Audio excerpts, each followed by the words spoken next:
See, let me tell you, Asari Dokubo's topic doesn't worth the base.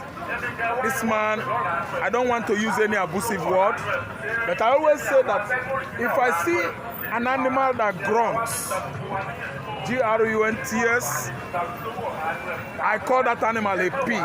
That is me. If I see an animal that quacks, of course, is an avian. That is dog. I will say that bird is a dog. Asari Dokubo does not fit to be in any ramification. In all ramifications of life, Asari Dokubo could never be obese match. So if I begin to discuss Asari Dokubo, I begin to look down on myself. And my listeners will never ever take me serious. So Ichu bordering on Emeka Ediabale, civet cat that moves by night.